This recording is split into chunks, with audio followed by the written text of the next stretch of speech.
Bonjour, bienvenue dans Chaleur Humaine, je suis Nabil Wakim.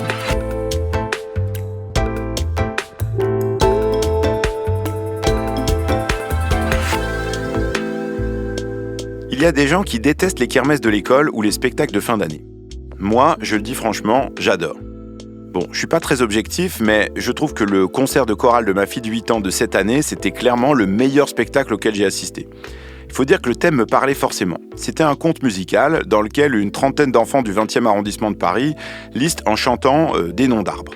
M comme marronnier, M comme magnolia, P comme peuplier, A comme arbousier. Et en les écoutant, j'ai pas pu m'empêcher de penser à ce mail reçu il y a quelques semaines après un épisode de Chaleur Humaine sur la voiture individuelle. L'épisode avec Aurélien Bigot. C'est Alain qui m'écrivait, en le déplorant, il disait « Mes enfants connaissent mieux les noms des marques de voitures que les noms des arbres ». Et je dois reconnaître que depuis cette phrase me trotte dans la tête. Parce que moi, j'aime bien penser que je suis quelqu'un qui adore les arbres et les forêts et je m'intéresse pas vraiment aux voitures. Et pourtant, comme beaucoup de gens, en réalité, je sais beaucoup mieux identifier une Opel ou une Mazda au premier coup d'œil et je suis pas sûr de savoir faire la différence entre un chêne vert et un marronnier d'Inde. C'est un vrai paradoxe. Les arbres et les forêts sont parmi les meilleurs garants de notre vie sur cette planète. En fait, on peut pas vivre sans eux. Et pourtant, la plus grande menace qui pèse sur eux, c'est nous, les humains. Adèle Ponticelli, qui est la productrice de Chaleur Humaine, disait en préparant cet épisode qu'on scie littéralement la branche sur laquelle on est assis. Les sécheresses, les incendies, la perte de biodiversité menacent la forêt française. Or, ces arbres sont à la fois victimes du réchauffement climatique et en même temps nos meilleurs alliés pour y faire face, puisqu'ils peuvent stocker massivement du carbone. Quelles sont les menaces qui pèsent sur la forêt française ? Est-ce que son visage va changer avec le réchauffement climatique ? Quelles sont les actions qu'on peut mettre en œuvre pour protéger les forêts et les arbres ? Voilà ce dont nous allons parler aujourd'hui dans Chaleur Humaine. Laurent Tillon est biologiste et ingénieur forestier à l'Office national des forêts, l'ONF.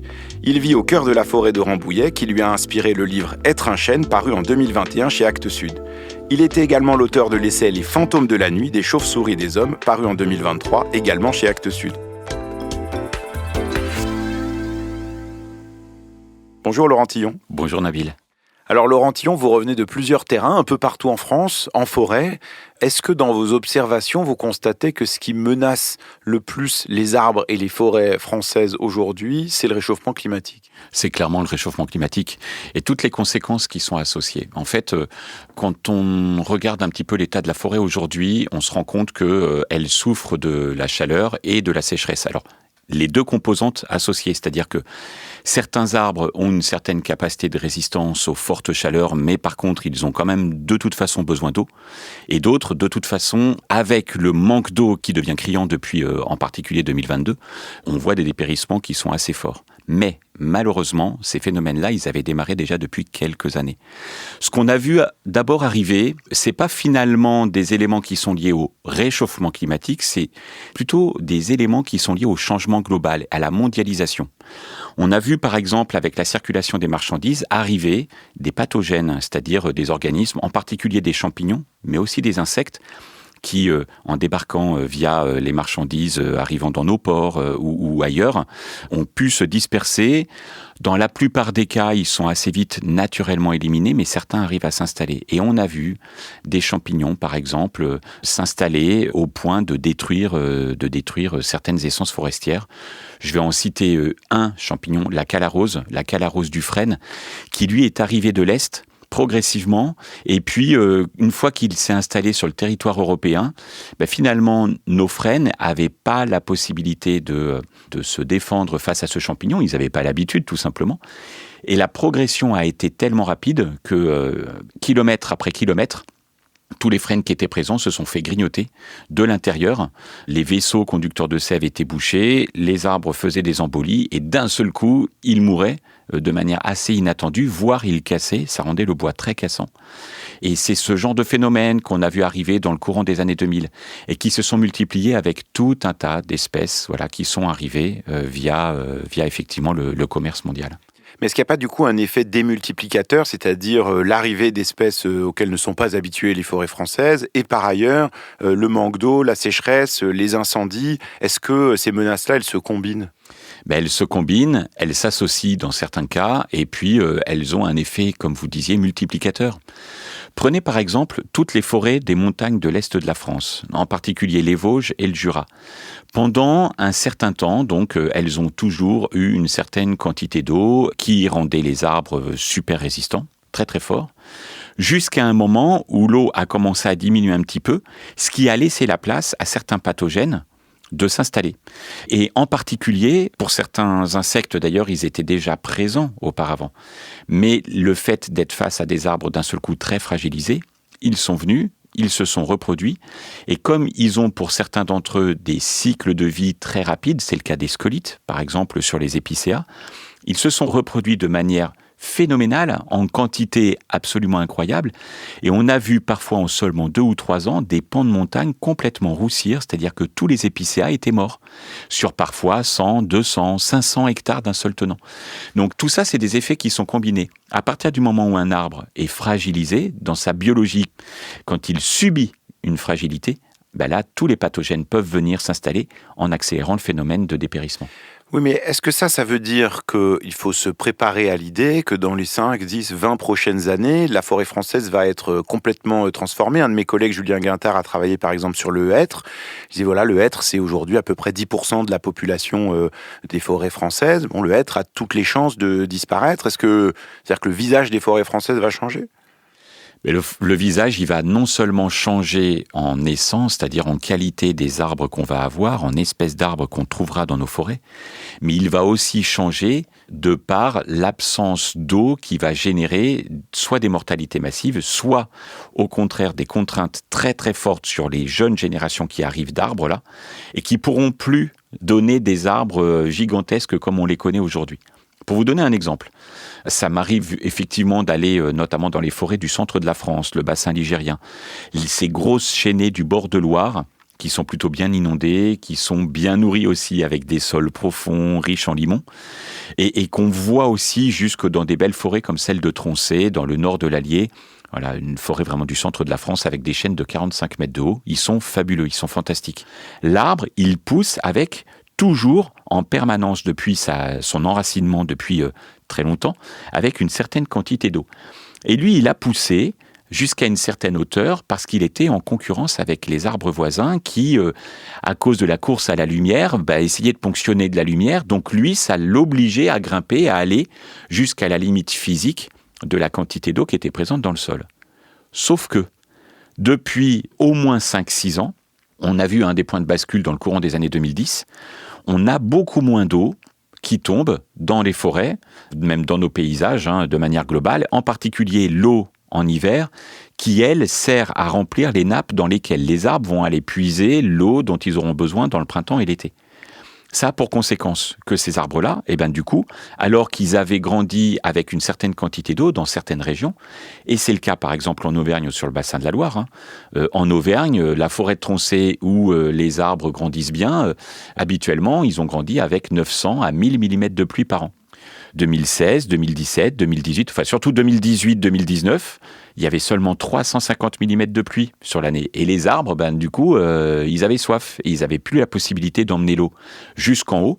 Et c'est ce qui entraîne ce dépérissement qu'on voit un petit peu partout dans nos paysages. Ça renvoie à ce que vous disiez tout à l'heure sur le fait d'avoir des arbres qui sont généralement plus fragiles aussi aux attaques d'insectes méconnus ou nouvellement arrivés, et aussi donc certaines essences qui vont se retrouver plus fragilisées que d'autres parce que dans leur manière d'être, dans les environnements dans lesquels elles vont être plus en difficulté.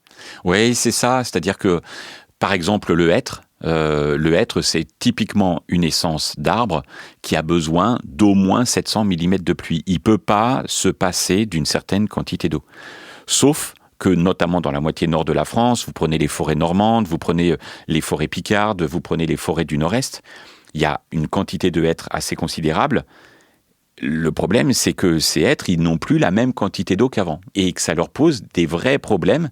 Et donc, eux, ils sont en train, clairement, de dépérir. Et dans certains secteurs de forêt, on sait qu'il est en train de disparaître. Mais donc ça, est-ce que ça veut dire qu'aujourd'hui, il faut privilégier d'autres espèces? On entend beaucoup parler, par exemple, du pin maritime, en disant, voilà, il faut mettre des pins partout qui étaient auparavant au bord de la Méditerranée, qui vont remonter.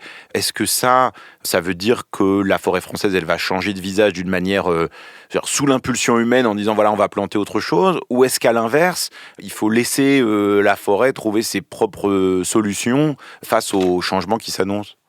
Un peu les deux, c'est-à-dire que la forêt française, c'est 17 millions d'hectares. On ne va pas pouvoir, en 20 ou 30 ans, replanter l'ensemble de la forêt française. C'est pas possible.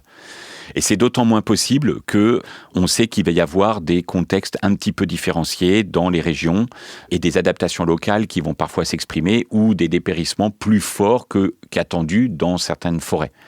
En fait, de manière très claire, les climats vont changer. Pour donner une petite idée, le bassin parisien, beaucoup de gens n'y croient pas, mais c'est en train d'arriver. C'est même pas à se projeter sur 30 ans, mais en 2050, le climat de tout le bassin parisien sera méditerranéen. Or, en Méditerranée, on ne voit pas les mêmes essences forestières que celles qu'on a aujourd'hui dans le bassin parisien. On a d'autres essences. On a du chêne vert, on a du chêne liège, on a de l'arbousier. On a certaines espèces qui sont adaptées à des climats beaucoup plus rudes. Donc la conséquence de ça va être que dans le bassin parisien, il va falloir qu'on réfléchisse au paysage de forêt qu'on va avoir et qui est déjà en train de s'installer. C'est-à-dire que tous les dépérissements qu'on voit arriver dans nos forêts, là, vous voyez, la forêt de Rambouillet dans laquelle j'habite, il y a maintenant des arbres qui dépérissent. Ça fait soit des petites taches de 3-4 arbres l'un à côté des autres, ou alors un arbre ici ou là. Mais ce mouvement-là, il est engagé depuis 3-4 ans dans cette forêt. Dans les forêts un peu plus au sud, il est engagé depuis 6-7 ans. Donc, on sait que c'est en train d'arriver, c'est progressif. Ça va marcher par étapes, par paliers. Par moments, il va y avoir des paliers très forts. 2022 a été un palier très fort, avec une sécheresse et une canicule telle que là, des zones forestières qui résistaient n'ont pas réussi à passer le cap de cette sécheresse et de ces fortes températures. Et donc, la conséquence de ça, c'est que, il va y avoir des changements fondamentaux de nos paysages. Alors, la réaction qu'on peut avoir, elle peut être de deux types. Ça peut être vite. Il faut agir et du coup, il faut préparer la forêt en replantant des essences peut-être plus adaptées. On est en train, par exemple, sur toute la vallée du Rhône, de commencer à préparer les forêts pour accélérer le mouvement de la migration des espèces forestières. C'est ce qu'on appelle la migration assistée. Pour donner une petite idée, le chêne, il ne peut progresser que de 1 km par an. Alors, vous allez me dire comment ? Simplement parce que les glands, quand ils tombent, eux, ils ne peuvent pas se disperser comme les graines de bouleau qui peuvent aller beaucoup plus loin toutes seules grâce au vent. Elles sont très légères. Le chêne, lui, il est très lourd. Le gland de chêne est très lourd. Il est transporté par des animaux qui l'emmènent au mieux jusqu'à 1 km. Ça veut dire qu'alors que le climat est en train de changer très vite, à échéance de 30 ans, on va avoir une progression du climat qui serait équivalente à une évolution du chêne de 150 ans. Il faudrait que le chêne y fasse 150 km dans les 30 années qui viennent en vallée du Rhône. Donc, par poche, on va replanter du chêne vert, pourquoi pas du chêne kermès, du chêne liège, qui vont être beaucoup plus adaptés justement à ces climats un peu difficiles. Mais, il ne va pas falloir qu'on se limite à ça. Il va falloir aussi, et c'est toute la difficulté face au changement climatique, c'est qu'il y a urgence, mais en même temps, il va falloir qu'on soit patient et qu'on fonctionne au rythme de la forêt. Et de manière très claire, dans plein d'endroits, les jeunes arbres qui sont en train de venir, ils commencent à avoir dans leur patrimoine génétique des adaptations qui sont liées aux contraintes que les arbres adultes ont vécues et qui transmettent aux graines. Et ces graines-là vont donner des arbres qui, là, sont en train de s'enraciner, qui seront déjà beaucoup mieux adaptés que les chênes adultes dont ils sont issus. Alors, on parle depuis tout à l'heure de cette difficulté d'adaptation de la forêt au changement climatique, mais pour nous, humains, un des chemins de la transition, c'est aussi que la forêt, elle peut stocker énormément de carbone. Elle en stocke déjà énormément, mais je lisais récemment un article d'une de mes collègues, Perrine Mouterne, qui racontait que la forêt française stocke de moins en moins de carbone, qu'on a divisé par 2 en 10 ans sa capacité de stocker du carbone. Pourtant, on a souvent l'idée qu'une des solutions pour faire face au changement climatique, c'est de planter des arbres. On parle souvent même de compensation carbone avec des entreprises qui disent « vous inquiétez pas, on va planter des arbres pour compenser votre trajet en avion » par exemple. Pourquoi est-ce que c'est difficile pour les arbres de stocker du carbone et pourquoi en fait on ne peut pas le généraliser ? Ce qui est difficile pour les arbres, c'est qu'ils peuvent stocker du carbone à condition d'avoir de l'eau. L'eau est l'élément clé, c'est le moteur de la transformation au sein des cellules des arbres au moment de la photosynthèse. Donc l'eau arrive avec des minéraux jusqu'aux cellules, des feuilles, qui elles ont une petite usine chimique à l'intérieur, le chloroplaste, qui fait plein de transformations et il prend tout ce qu'il peut soutirer, notamment le carbone atmosphérique. Mais tout ça, ça dépend, de la quantité de minéraux qu'il peut capter, et de ce que l'eau va être capable d'amener jusqu'à la feuille, l'eau étant utile à un moment dans la transformation moléculaire avant qu'il refabrique de l'eau sous forme de vapeur. Mais ça veut dire que la clé, c'est bien l'eau dans cette histoire. Et que on peut espérer que les arbres captent énormément de carbone, et ça a été le cas au début des années 2000. Il y a des études qui ont montré que, effectivement, les arbres captaient beaucoup de carbone, que du coup, on pouvait espérer régler le problème climatique uniquement avec les arbres. Sauf qu'on a oublié un élément qui était fondamental. Si dans les années 2000, il a continué à pleuvoir quand même pas mal, à partir des années 2010, en particulier 2017-2018, le régime de précipitation a clairement changé. Et là, on va vers des sécheresses qui empêchent aux arbres d'accéder à la quantité d'eau qui est suffisante pour capter tout le carbone qu'ils pouvaient capter il y a encore 10 ans. Et pour vous donner un chiffre, moi, quand je suis arrivé en forêt de Rambouillet, tout début des années 2000, ce qu'il faut retenir, c'est la comparaison des deux chiffres. Par hectare, la forêt fabriquait 4,8 mètres cubes de bois par an. C'est-à-dire que les arbres, ils fabriquaient une certaine quantité de bois, c'était 4,8. Aujourd'hui, on est plutôt autour de 2,9. Donc en fait, les arbres, ils manquent d'eau, et c'est vrai que, par exemple, la forêt de Rambouillet, à côté de Paris, par rapport au normal de saison, il manque 150 à 200 mm de pluie depuis 5 ans chaque année. Et ça, malheureusement, ça se voit sur la capacité des arbres à capter le carbone. Ce qui veut dire que quand on parle on va planter des puits de carbone pour capter le carbone qu'on va relâcher via les avions, en fait, c'est pas du tout une bonne idée. Alors, c'est bien de planter des arbres, je ne vais pas dire le contraire. Le problème, c'est que souvent, ça se traduit de deux manières. On peut être amené à planter des arbres productifs dans des zones qui sont déjà un peu forestières, qui sont de la forêt en reconquête. Vous voyez, comme par exemple certaines friches, dans certains cas, vous avez des jeunes chênes qui commencent à pousser. Si on laissait faire, dans 30-40 ans, ça commencerait à ressembler à de la forêt. Mais là, non, on broie tout, on fait un labour qui relargue du carbone dans l'atmosphère pour planter des arbres bien alignés, pour lesquels d'ailleurs certains ont un mauvais taux de reprise. Vous voyez, le taux de reprise, c'est après 1 an après la plantation, quelle est la quantité d'arbres qui arrive à tenir encore. Et il y a des techniques, il y a des essences, et puis il y a le contexte climatique actuel qui font que parfois 80-90% des plants meurent dans la première année. Donc, vous voyez bien que la plantation, c'est pas la solution à tout. Et puis, planter des arbres pour capter le carbone qu'on s'autorise, voire qu'on veut absolument relarguer dans l'atmosphère à cause d'un voyage en avion ou de 2 ou 3 voyages en avion, puis on se donne bonne conscience en disant on va planter des arbres, ça va régler le problème. Compte tenu de ce que je viens de vous raconter, on voit bien que ça a ses limites, ce système-là. Et que, vous voyez, la forêt française, par rapport à ce qu'elle captait il y a 20 ans, aujourd'hui, il faudrait une surface 2 fois plus grande. 30% de la surface française est forestière. Pour capter autant qu'il y a 20 ans, il faudrait que 60% de notre surface soit forestière. C'est ça qu'il faut avoir en tête quand même.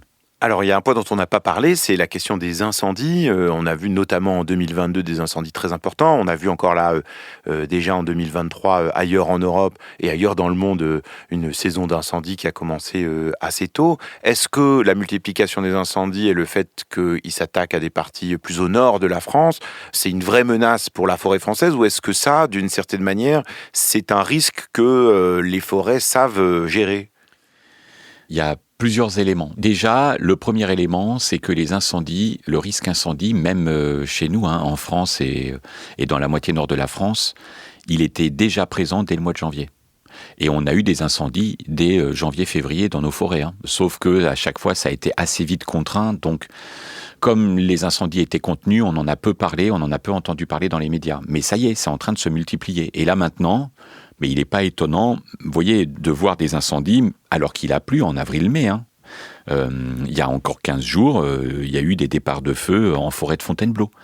Donc tout ça pour dire que les incendies, malheureusement, vont faire partie du quotidien de nos forêts partout. Et le pouvoir d'adaptation de nos forêts, il est relativement limité. Les forêts du Sud, ce qu'elles ont un peu pour elles, c'est que le régime d'incendie est assez habituel dans le mode de fonctionnement de certaines essences forestières. Et voyez par exemple le chêne liège, ce fameux chêne qui donne les bouchons de nos bouteilles, mais en même temps, ces bouchons, ils sont fabriqués dans l'écorce du liège qui est très très très épaisse. Pourquoi ? Parce qu'en fait, cette essence forestière est soumise au feu depuis des millénaires et elle a développé une écorce particulièrement épaisse pour lui permettre de résister à la chaleur du feu. Et dans plein d'endroits où des incendies sont passés encore récemment, on voit des arbres, des chênes lièges qui repartent presque sans souci. Le problème, c'est que les essences du Nord, elles ne sont pas habituées à ça. Donc, tous les incendies qui vont émerger maintenant dans les forêts du Nord, là, on va être face à une vraie difficulté. C'est que la recolonisation forestière, elle risque de pas être si simple. Même si, quand on a affaire à des incendies de faible intensité, malgré tout, il y a toujours un peu la dispersion de graines qui s'opère autour, voire parfois certains arbres qui sont morts pour partie, mais il suffit qu'un bout de la souche soit encore vivante pour qu'elle rejette de souche, c'est-à-dire que des nouvelles tiges soutirent le peu de réserve qui reste et l'énergie des quelques racines encore vivantes pour former un nouvel arbre qui après va être capable de prendre la suite. Donc il y a quand même certaines possibilités, mais clairement, les incendies sont un risque majeur auquel on est confronté à partir de maintenant. Ce n'était pas le cas par le passé. Et là, il va falloir qu'on prépare les forêts face à ça, ouais.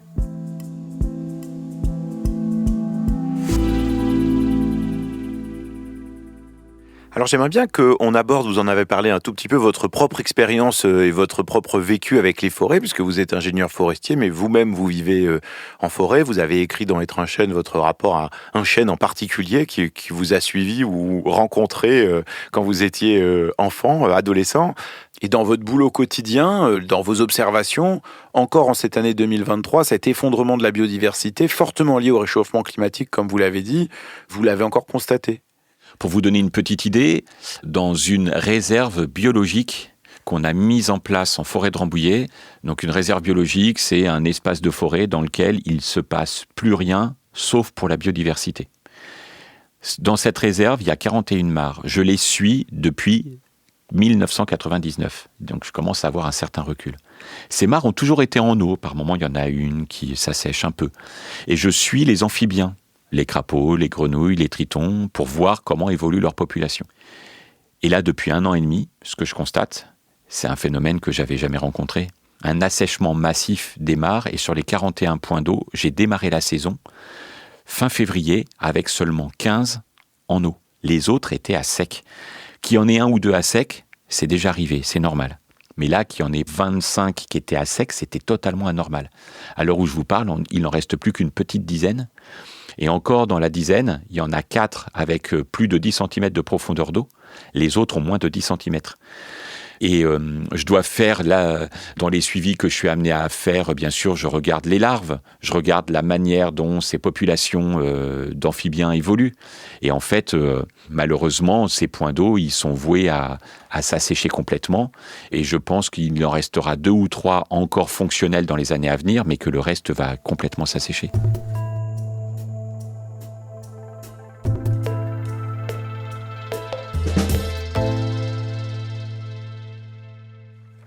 Alors je dois dire que moi-même en vous écoutant, j'ai du mal à pas être aussi assez anxieux, assez inquiet, parce que c'est vrai que je disais tout à l'heure, les arbres sont un peu nos gardiens de notre avenir sur Terre, et donc si on les voit dépérir d'une manière aussi vive que ce que vous décrivez, on a toutes les raisons de s'inquiéter. Peut-être qu'on peut essayer de parler des pistes de ce qu'il est possible de faire pour essayer d'en sortir, et d'abord peut-être, parce que c'est une question qui revient souvent dans les mails que je reçois, même au niveau individuel, quel type de comportement les gens peuvent adopter s'ils ont une forêt ou qu'ils sont voisins d'une forêt ou qu'ils aiment tout simplement se promener en forêt? Est-ce qu'il y a des choses utiles qui ont un impact et qu'on ignore peut-être?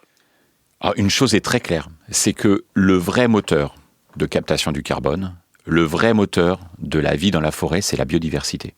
Et que partout où on va laisser de la biodiversité, on va augmenter les capacités des forêts à capter du carbone. Et je dirais même, parfois, vous voyez un gros bois mort, un gros arbre mort qui va tomber dans le sous-bois. Souvent, on le considère comme un moteur de l'accélération du feu. En réalité, ça constitue un frein. Les petits branchages, certains buissons, parfois peuvent être un peu problématiques. Mais la biodiversité en elle-même, au contraire, est l'outil principal de captation du carbone. Donc, quand vous avez une forêt, quand vous êtes gestionnaire d'un espace naturel, plus vous allez laisser la place à la biodiversité et plus vous offrirez de chances à cet espace-là déjà d'être plus résilient.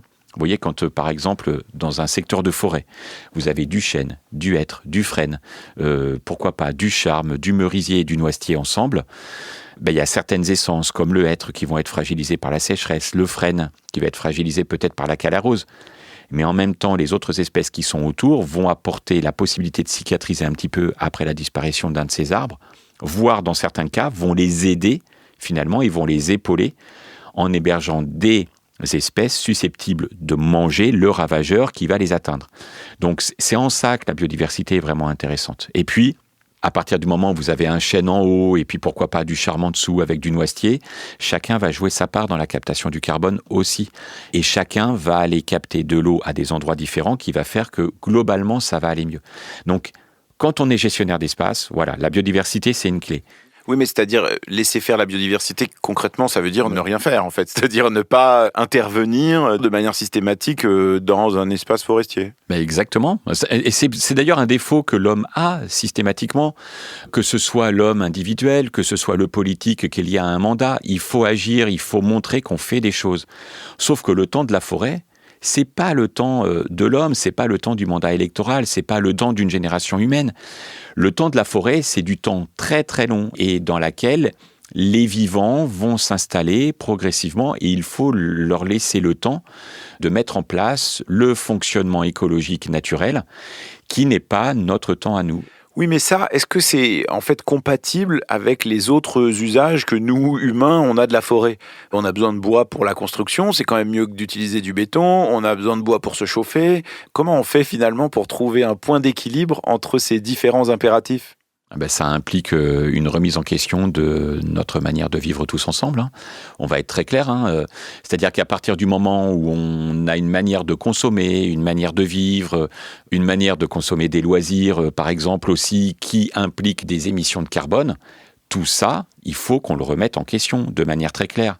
Vous voyez, par exemple, entre se faire construire un joli petit pavillon quelque part dans une campagne où se trouvent des bâtiments délaissés qu'on pourrait rénover, il faut aller rénover ces bâtiments-là parce que votre pavillon, il va obligatoirement s'installer sur du milieu naturel. Dans votre manière de consommer de l'alimentation, de s'alimenter, de consommer des vêtements ou d'autres choses, d'autres produits, à chaque fois qu'on va rejeter du carbone, on amplifie le phénomène qui fragilise les forêts. Les forêts peuvent capter du carbone sous condition qu'il n'y en ait pas trop, et plus on va en relarguer, et plus ça va être dramatique vis-à-vis d'elles et vis-à-vis de leur capacité à nous aider à régler ce problème climatique. Mais alors, est-ce qu'il y a des exemples, en France ou peut-être ailleurs dans le monde, de politiques qui ont été menées et qui fonctionnent pour essayer de protéger les forêts ? Quels exemples on a de pistes à suivre ? Dans les politiques qui contribuent à améliorer les choses, c'est toutes celles qui mettent la biodiversité au centre. Vous voyez, à l'échelle européenne, par exemple, toute la stratégie Natura 2000, qui vise à désigner des espaces dans lesquels on signe des contrats ou des chartes permettant d'améliorer la prise en compte de la biodiversité, ça, c'est une mesure qui, clairement, est favorable. Toutes les mises en protection d'espaces dans lesquels on va laisser la biodiversité, en particulier en forêt, s'exprimer, alors c'est le cas avec un statut comme que je citais juste avant, les réserves biologiques, elles contribuent à ça.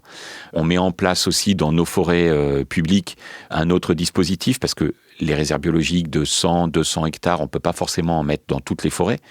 Parfois, un îlot de 2, 3, 5 hectares qu'on va laisser en libre évolution, c'est-à-dire on va laisser complètement les cycles naturels s'exprimer, les différentes espèces venir s'installer. Ça contribue à améliorer les choses. Et encore une fois, c'est vraiment de mettre la biodiversité au centre qui va changer la donne. Dans notre gestion à l'ONF, inutile de vous dire que ça fait déjà pas mal de temps qu'on se questionne sur ces sujets-là et qu'on essaye de voir dans quelle mesure on peut vraiment utiliser la biodiversité comme moteur de la gestion, comme moteur de la productivité, mais donc aussi de la captation du carbone et d'une meilleure résilience des forêts. Oui, parce que vous parlez des forêts de l'ONF, c'est un quart de la forêt française, mais la plupart de la forêt française, c'est des forêts privées. Est-ce que pour que ces forêts privées se posent aussi les mêmes questions et soient face un peu aux mêmes interrogations, aux mêmes contraintes, est-ce qu'il faut des réglementations qui sont plus strictes ? Est-ce qu'il faut donner plus de conseils aux propriétaires de forêts privées pour justement préserver la biodiversité, avoir des forêts en meilleur état ? Qu'est-ce qu'on peut faire en fait ? Il faut probablement un peu des deux. En tout cas, il faut aider et soutenir cette forêt privée pour qu'elle ait la possibilité de rebondir et d'aller vers une production qui soit la plus respectueuse possible de l'environnement, qui mette comme point d'entrée la biodiversité dans sa gestion. Alors, pour vous rassurer, moi je connais quelques propriétaires forestiers privés qui le font, qui sont déjà attentifs à ça. Après, on a des exemples d'autres stratégies de gestion qui peuvent être mises en place. Là, il faudrait en discuter avec notre ministre de l'Agriculture, qui est en charge aussi de la forêt, et voir avec lui quel dispositif il pourrait mettre en place pour s'assurer que la biodiversité soit bien au cœur du réacteur.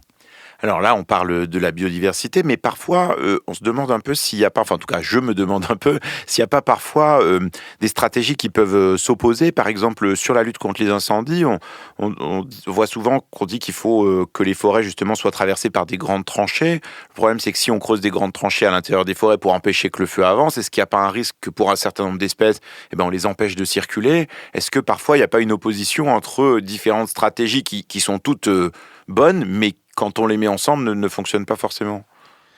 Vous mettez le doigt sur l'un des gros problèmes auxquels est confronté le gestionnaire forestier, qui doit à la fois éviter les risques incendies au maximum, mais à qui on a confié le rôle aussi de mettre en place des stratégies de gestion permettant de capter le carbone.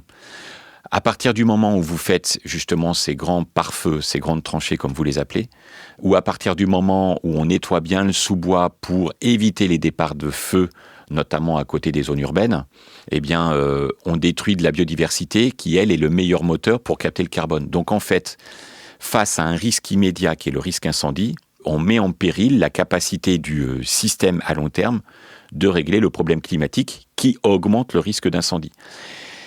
Et c'est un paradoxe auquel le forestier est confronté depuis déjà quelques années et qui est à l'image, j'allais dire, un peu de la schizophrénie de notre société. C'est-à-dire qu'on veut tout et son contraire. On croit que la technologie va régler beaucoup de nos problèmes. On croit qu'il y a des solutions qui sont évidentes et qu'à un moment donné, la nature, il va falloir qu'elle se plie. Sauf que, et on le voit bien, ça ne fonctionne pas comme ça. Donc, si on ne met pas les vivants au cœur de toutes nos décisions, à un moment donné, on va être face à une impasse. Et ce que vous évoquez là, c'est effectivement un vrai problème.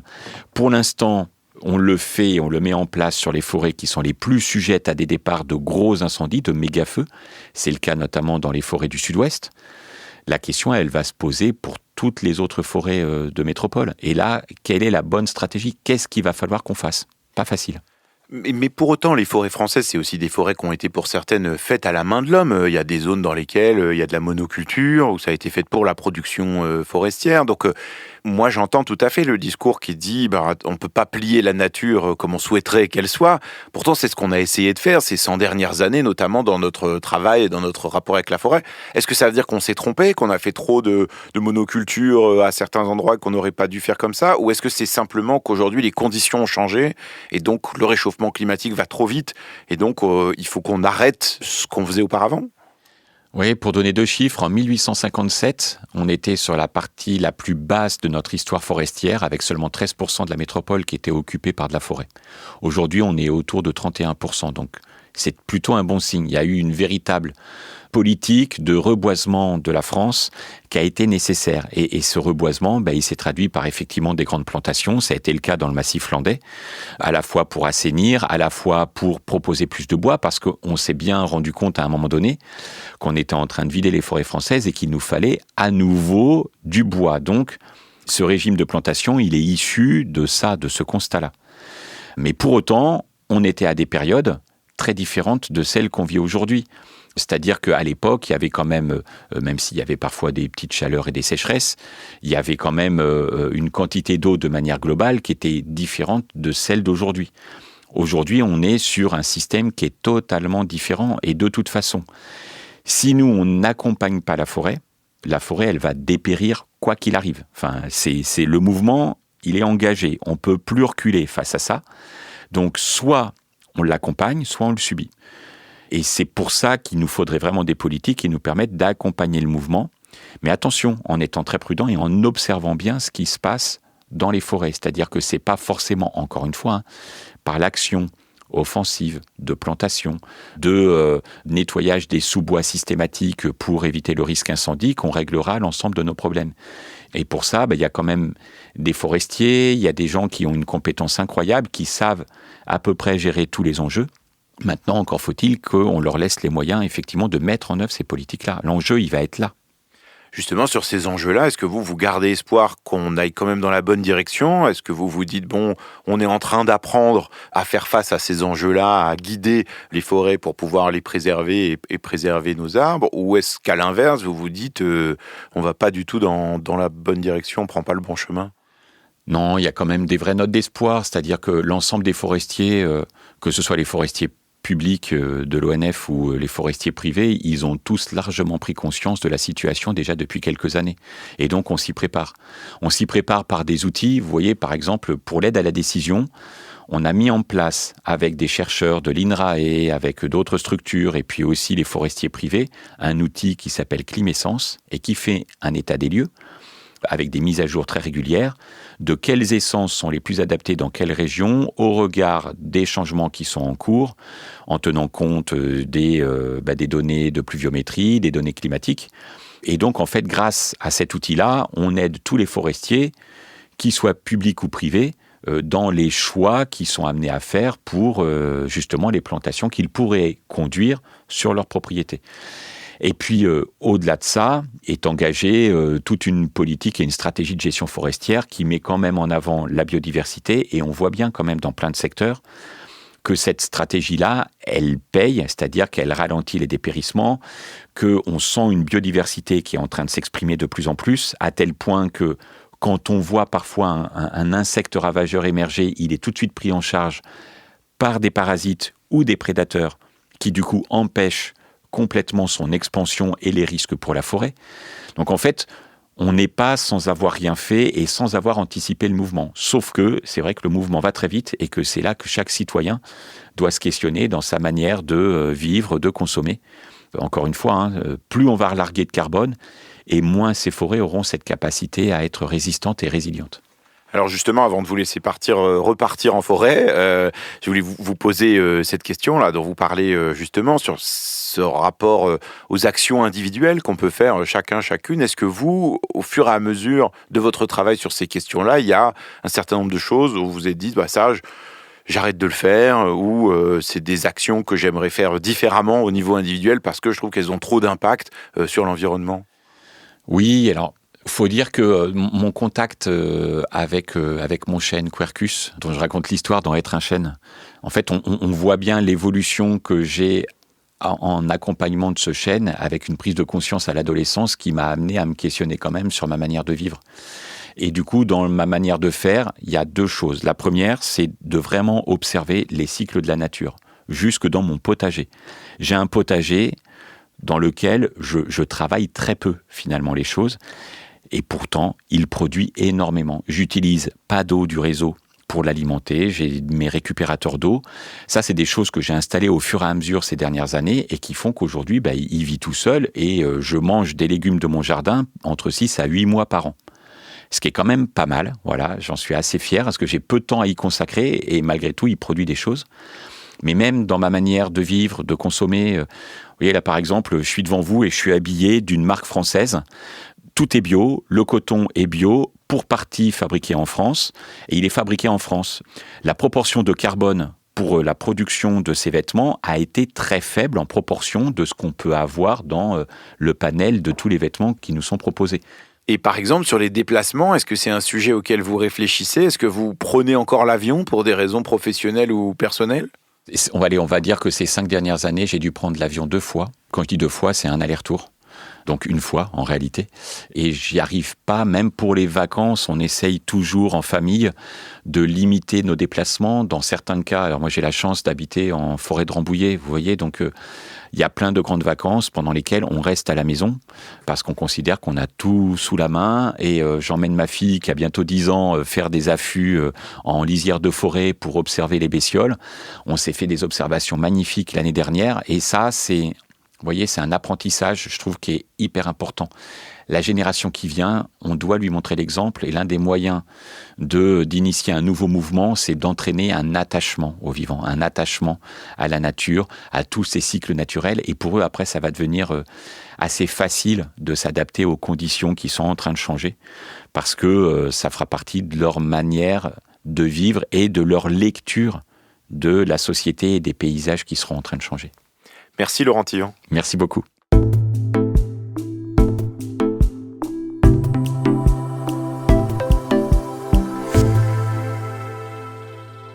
J'ai appris beaucoup de choses dans cette discussion avec Laurent Tillon et je dois bien reconnaître que j'ai réalisé à quel point j'étais un peu nul sur les enjeux de la forêt et que globalement, les questions qui sont liées à la biodiversité, j'ai du mal à les intégrer à la réflexion climatique. Le premier point qui m'a sauté aux oreilles, c'est cet affaiblissement des arbres à cause du manque d'eau. On a déjà parlé dans ce podcast, avec Florence Abetz ou avec Agathe Zen, des conséquences des sécheresses à répétition, par exemple pour des problèmes de ressources en eau potable ou pour les besoins agricoles. Mais je ne réalisais pas à quel point l'eau est vitale pour assurer la survie et le développement des arbres. À quel point ces sécheresses fragilisent les forêts qui deviennent des proies faciles pour des insectes ou des champignons. Je crois que ça impose d'être assez réaliste. La forêt française va profondément se transformer, et ça, même si on arrive à baisser nos émissions de gaz à effet de serre. Je trouve que ça illustre assez bien le besoin vital d'être sur la bonne trajectoire en termes de transition et en même temps, comme dirait l'autre, de s'adapter aux changements climatiques qui sont déjà là. Le deuxième point sur lequel insiste Laurent Tillon m'a un peu surpris, un peu déstabilisé. Sa recommandation la plus farouche dans bien des cas, c'est de rien faire, c'est de laisser faire la forêt, de laisser repousser après les incendies, de ne pas précipiter des changements, d'arrêter des activités humaines dans certaines zones. Même si parfois il faut un peu aider la forêt, il vaut mieux lui laisser prendre son temps pour se régénérer. Ça va lui permettre aussi de se diversifier et de construire ses propres défenses face aux menaces. Je dois dire que je trouve ça formidable en principe, mais aussi un peu déroutant. Moi qui pense toujours qu'il faut des politiques publiques précises et rapides, là la bonne marche à suivre, ça serait de sécuriser des zones dans lesquelles on accepte de ne pas intervenir et pendant longtemps. C'est pas très facile pour nous autres humains d'accepter ça. Le troisième point que je retiens, y compris pour moi-même, c'est la nécessité de retourner en forêt. Je crois qu'on y gagnerait toutes et tous. J'ai souvent ici reçu des invités qui expliquent, à juste titre, que les enjeux climatiques pourraient être mieux enseignés, qui ne sont pas suffisamment bien connus. Eh bien, je crois qu'on pourrait nous prescrire collectivement une bonne balade en forêt. Pas simplement pour les enfants, mais aussi pour les adultes. Pour s'y promener, et aussi pour revenir observer les changements, les comprendre et avoir une expérience sensible du vivant et de ses évolutions. Et peut-être que c'est une assez bonne résolution à prendre pour cet été, se dire qu'on peut y aller en forêt, qu'on peut y aller tout seul, qu'on peut y aller à plusieurs, entre amis, avec nos enfants, avec nos parents. Et qu'après cet été, peut-être, la forêt, on la connaîtra mieux, et que si on la connaît mieux, eh bien, on la défendra mieux.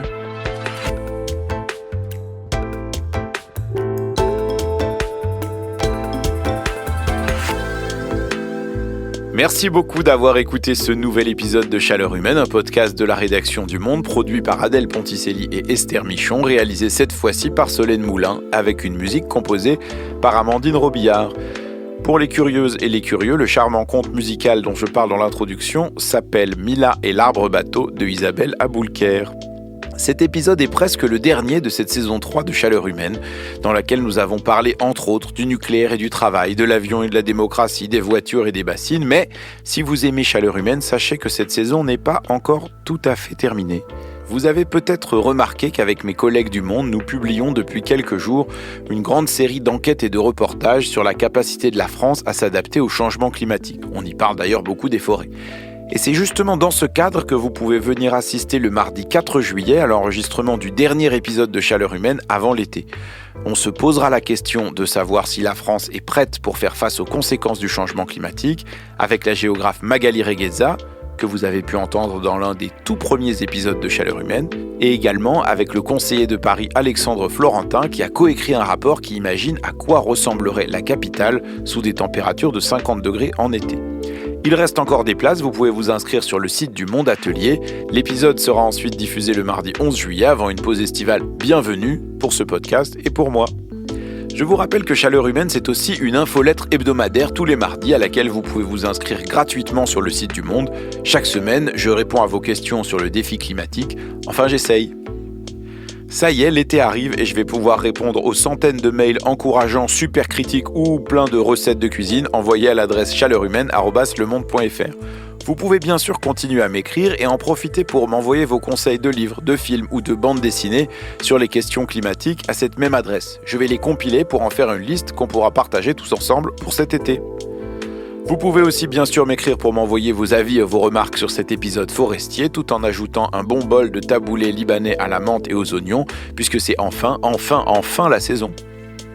Je sais, je suis bavard, mais comme personne n'écoute les épisodes de podcast jusqu'au bout, et en plus c'est quasiment le dernier épisode de la saison, eh bien j'en profite puisque vous êtes encore là pour vous remercier une nouvelle fois d'être si nombreuses et si nombreux cette saison à nous avoir écoutés. J'espère que ce podcast apporte sa modeste contribution au débat et à vos débats familiaux et en entreprise.